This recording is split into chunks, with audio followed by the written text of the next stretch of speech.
성경 말씀 보시겠습니다. 성경 말씀은 야고보서 1장 27절 한 절 말씀만, 야고보서 1장 27절 한 절 말씀만 함께 봉독하시기로 하겠습니다. 찾으셨으면 함께 봉독하십니다. 하나님 아버지 앞에서 정결하고 더러움이 없는 경건은 곧 고아와 과부를 그 환난 중에 돌보고 또 자기를 지켜 세 속에 물들지 아니하는 이것이니라. 아멘. 오늘 이 시간은 본문 말씀 통해서 세 속에 물들지 않으려면 이라는 제목으로 말씀을 생각해 보려고 합니다. 신앙생활을 바르게 잘하려면 크게 두 가지를 잘해야 됩니다. 첫 번째, 하나님이 원하시는 삶을 살아야 돼요. 오늘 본문 놓고 볼 때 본문의 말씀에서 생각해 보면 쉽게 이야기해서 아버지 앞에서 정결하고 더러움이 없는 경건은, 즉 하나님 앞에서 바르게 살아가는 삶은 이야기할 때 고아와 과부를 그 환난 중에 돌보고라고 말씀하고 있습니다. 하나님이 원하시는 삶을 행하며 살아갈 때에 우리는 바르게 신앙생활할 수 있다. 반대로 또 하나, 신앙생활을 바르게 행하기 위해선 하나님이 원하지 않는 삶은 살아가지 않는 것, 그것이 신앙생활을 바르게 잘하는 것입니다. 그것을 오늘 뒷부분엔 이렇게 말씀합니다. 또 자기를 지켜 세 속에 물들지 아니하는 그것이니라. 즉 우리가 세 속에 물들지 않는 삶, 하나님이 원하지 않는 건 쉽게 이야기해서 잘못된 것, 타락된 것, 죄악된 모든 삶은 그것에 따라서 살지 않는 삶을 사는 게 바르게 신앙생활할 수 있는 길이다. 따라서 우리가 신앙생활 잘하기 위해서는 오늘 본문 뒷부분의 것을 생각해 보려고 합니다. 세 속에 물들지 아니하려면, 세상 가운데 살아가면서 세상에 물들지 않는다는 것 생각처럼 쉽지가 않습니다. 그런데 세 속에 물든다라는 말은요, 하나님과 세상이 섞였다라는 말이에요. 내 안에서 한 발은 세상에 한 발은 하나님 말씀 안에, 그런 모습, 즉 이것도 저것도 포기하지 아니하고 다 붙들고 살아가는 삶, 성도가 세 속에 물들었다라는 이 말은 우리가 이것도 저것도 세상도 하나님의 나라도 포기하지 못하고 양손에 하나씩 잡고 살아가는 삶을 이야기합니다. 여기서 우리는 오해하지 말아야 돼요. 그렇다고 무조건 영적인 것만 추구하며 살아가느냐? 그것은 아니에요. 세상에서 우리가 완전히 독립된 생활을 해야 되느냐? 그것도 아닙니다. 우리가 교회적인 것, 영적인 것만 선하고 세상적인 건 악하냐? 그것도 아닙니다. 그렇기 때문에 이 세상 가운데 살면서 세상에 물들지 않는다는 것, 참 생각처럼 쉽지 않은 모습을 볼 수가 있습니다. 본문에서 이야기하는 경건, 거룩, 또 성결, 여러 가지 이야기할 때 우리는 조금만 잘못하면 오해하는 것들이 있어요. 그것이 무엇이냐면, 예를 들어서 어느 교회 장로님이 계십니다. 장로님이 늘 예배 드리러 교회에 올 때 사람들이 인사를 해도 안 받아요. 인사를 사람들에게 하지도 않습니다. 왜 그럴까? 내가 교회에 오는데 하나님한테 먼저 기도하고 사람한테 인사해야지, 하나님보다 사람한테 먼저 인사하면 불경건이다 라고 생각을 하기 때문에 그렇습니다. 그런데 그것은 굉장히 잘못된 거예요. 우리가 하나님의 자녀들끼리 먼저 만나는 사람들이 그게 예배 시간이 아니라면 우리는 지극히 먼저 인사하고 교제하고 하나님 앞에 모여서 예배하는 것 자연스럽다. 그런데 저희 교회, 저는 그랬으면 좋겠습니다. 준비 찬양이 시작됐으면요, 그때는 예배당 안에서 사람들 아는 척 안 했으면 좋겠습니다. 그때는. 그런데 굳이 앞에서 열심히 찬양 인도하고 열심히 성도들 찬양하는데 늦게 들어오면서 꼭 사람들한테 아는 척하면서 인사하며 들어오는 분들이 계세요.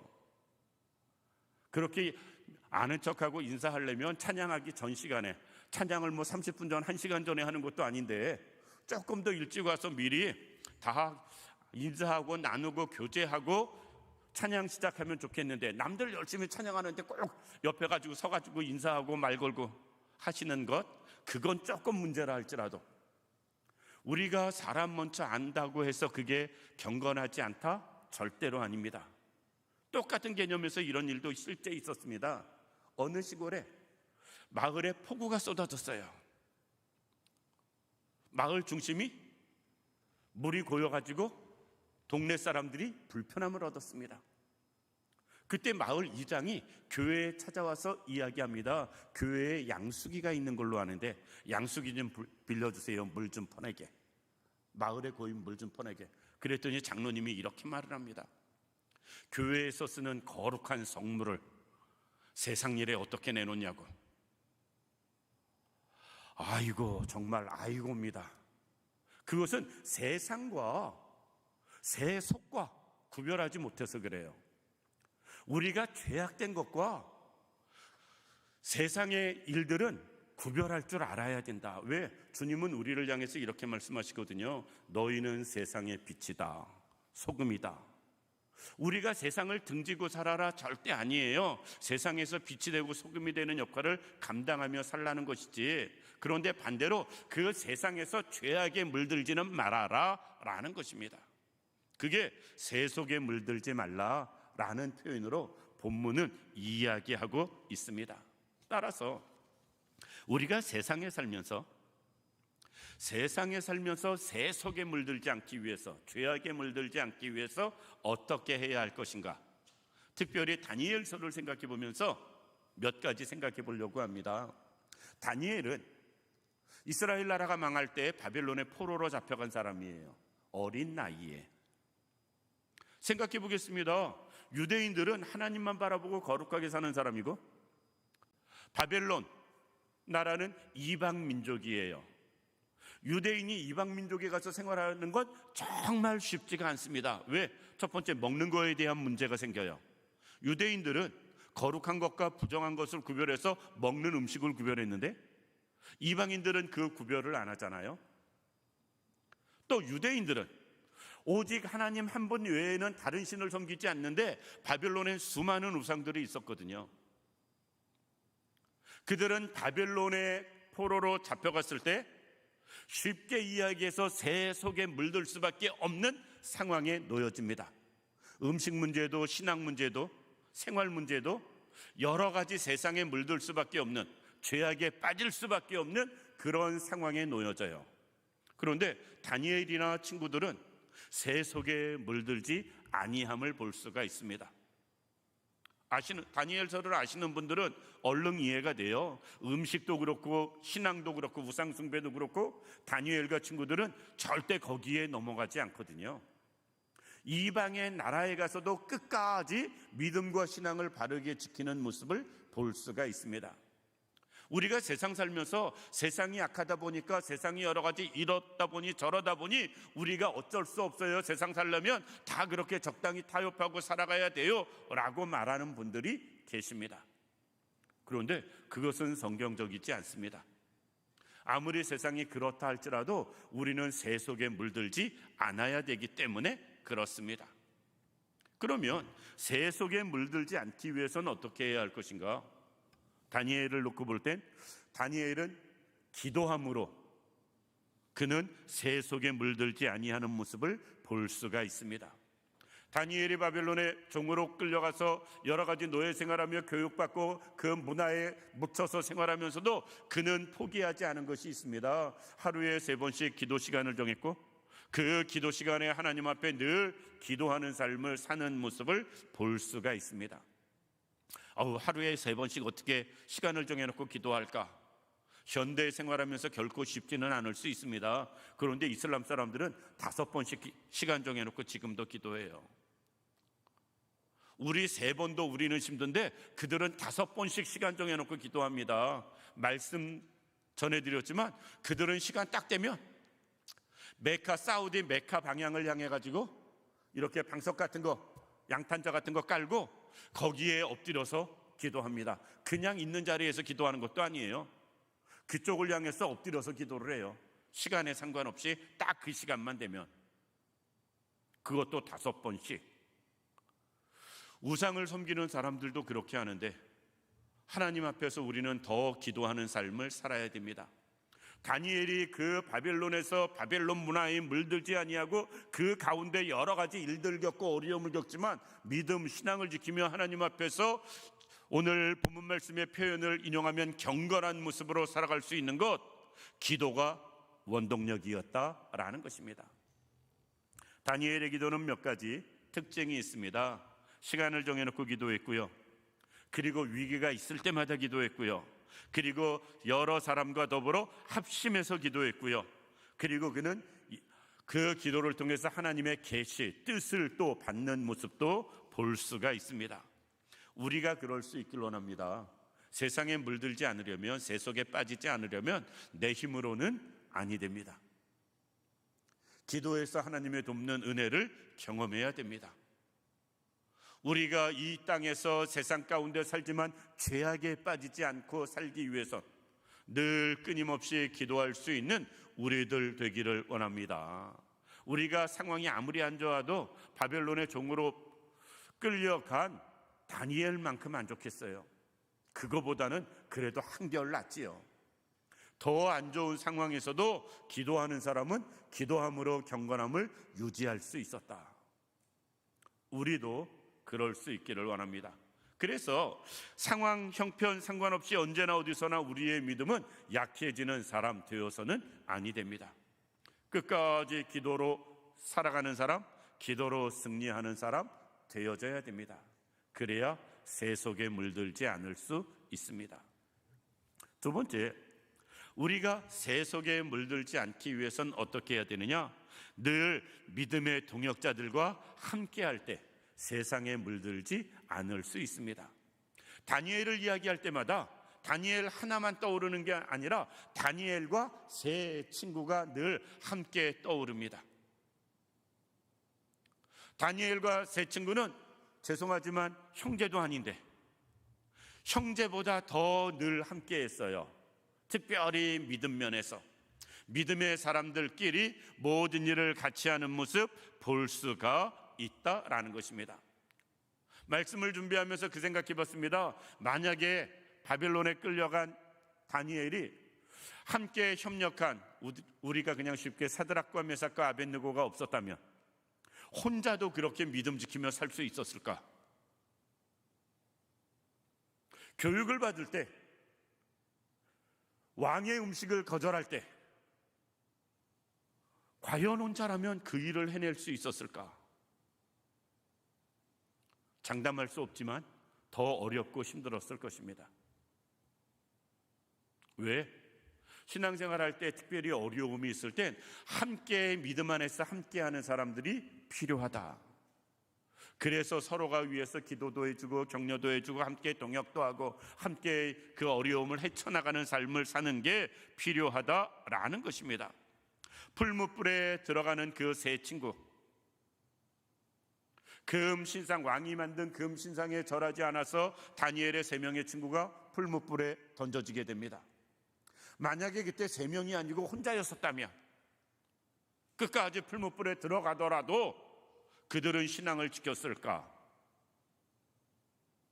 장담할 수 없는 일 될 수도 있습니다. 신앙은요, 우리가 세상 사는 동안에 우리는 연약해서 또 지치고 상하고 약해질 때가 있어서 늘 함께 할 수 있는 믿음의 동지들이 필요합니다. 그런데 가까이 두는 사람, 함께 하는 사람이 믿음의 동지여야지 오히려 내 신앙의 장애가 되고 또 믿음의 방해가 되는 사람이 되어진다면, 가뜩이나 상황도 형편도 어려운데 신앙에 자꾸 발목 잡히는 사람만 주변에 있다면 우리는 결코 새 속에 물들지 않고 살아가기는 쉽지 않을 것입니다. 그런 사람이 없어도 새 속에 빠지는 게 우리들인데, 신앙적으로 나를 자꾸 힘들게 하고 상하게 하는 사람이 주변에 있다면 우리는 쉽게 새 속에 물드는 사람들 되어질 수 있다라는 것입니다.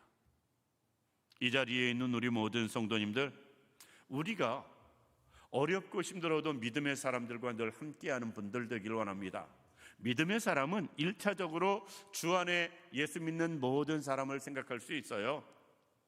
그런데 1차적인 그 모임보다는 2차적으로 그 중에서도 믿음의 사람들과 함께 할 수 있는 우리들 되기를 원합니다. 포로로 잡혀간 유대인들은 수없이 많았어요. 그들을 교회 전체 성도로 놓고 볼 때 다니엘에 특별히 친했던 사람들은 손가락으로 꼽는 모습을 볼 수 있고요, 그들은 다 믿음의 사람이었던 모습을 볼 수가 있다. 특별히 우리가 그래야 됩니다. 사람 가려 사겨라, 교회 안에서도 이렇게 편나노라, 이거 아닙니다.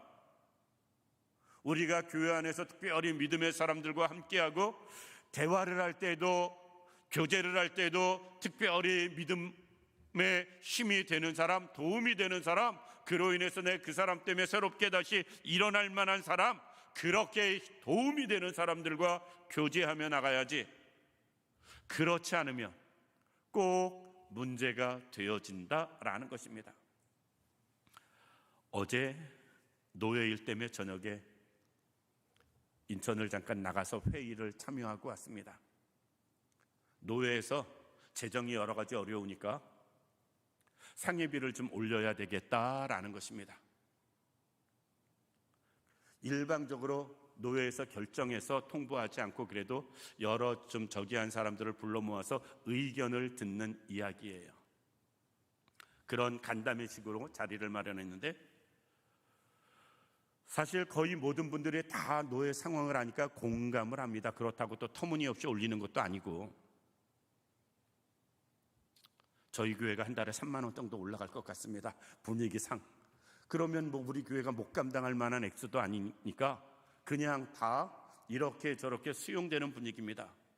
그런데 장로님 한 분이 아주 심하게 반대를 하셨어요. 아주 심하게.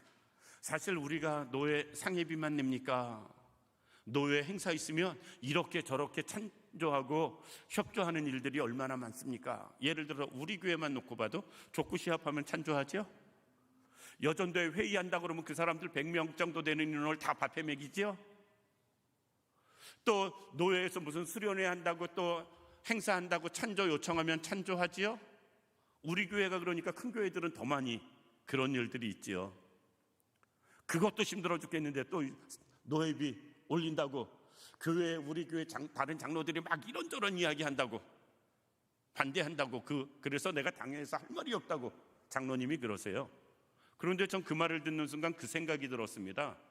자기 마음이 그러니까 자기 생각이 그렇다고 말하지 못하고 자기 교회 다른 장로님들이 그렇게 반대한다고, 그래서 우리는 안 올리겠다고 지금 이렇게 말하는 거예요. 만약에 와서 말하는 대표로운 그 장로님이 그래도 노예일인데 협력해야지 본인이 그 생각이 들었다면 회의 자리에서 그렇게 말하진 않았을 거예요. 오히려 교회에서 반대하는 장로님이 있다면 그래도 교회가 노예일에 협력해야지, 협조해야지, 그러면 되겠냐고 잘 가르치고 교훈했을 텐데, 그 많은 사람 있는 자리에 와서 그렇게 열변내고 토하는 건 결코 남의 이야기 듣고 와서 행하는 게 아니고 자기 마음에 있는 이야기를 남을 빗대서 이야기를 하는 것입니다. 그게 바로 느껴지더라고요. 그런데 그분 혼자 그러고 남들은 다 그냥 노예에서 하는 대로 하자, 다 그러니까 그냥 나중에 코가 쑥 빠져가지고 가셨어요. 혼자만 반대하다가 말고. 많은 사람 모였는데도 혼자. 우리가 만약에 그분이 주변에 정말 그런 분들만 있다면 가르쳐야죠. 이렇게 저렇게 우리가 신앙적으로 내가 그 사람을, 잘못된 사람을 확실히 끌어갈 수 있는 상황이 아니라면, 잘못된 신앙인과 내가 어울릴 땐 내가 끌려간다. 영적으로 나에게 힘을 빼는 신앙인을 내가 그를 바로잡을 능력이 없다면 그 사람과 계속 함께 할 땐 내가 신앙적으로 손해본다. 우리는 알아야 됩니다. 우리가 만약에 그렇게 되면 나도 모르게 새 속에 물드는 일이 되어지고요, 반대로 주변에 나에게 늘 힘이 되는 사람, 도움이 되는 사람, 영적으로 유익한 사람들을 곁에 두면 우리는 새 속에 물들 상황이 되어져도 주변 사람들이 나를 지켜주는 일이 생겨져요. 우리는 그러기 때문에 믿음의 사람들과 연합해야 되고요, 교제할 수 있어야 됩니다. 하나님의 뜻과 하나님의 말씀과 섭리 가운데 거역하는 사람들과 함께하는 것이 아니라 하나님의 뜻에 맞게 살아가는 사람들과 함께하는 분들이 되셔서 우리가 새 속에 물들지 아니하는 그런 사람들 되기를 원합니다. 세 번째, 새 속에 물들지 않기 위해서는 우리가 어떻게 해야 되느냐? 세상 가운데서도 경건함을 유지해야 됩니다. 다니엘이 그랬습니다. 다니엘이 바벨론의 총리가 되어 정말 이것은 하나님의 나라 가운데 큰 은혜고 역사지요. 그런데 성경 역사 또 우리 인류의 역사에 보면 바벨론은 메대와 바사 나라에게 멸망을 당합니다. 그런데 더 재미난 건 바벨론은 망해서 메대 나라가 그 지역을 정복할 때도 다니엘은 총리직을 유지를 합니다. 메대 나라가 망하고 파사 나라가 그 중동 지역을 장악했을 때에도 다니엘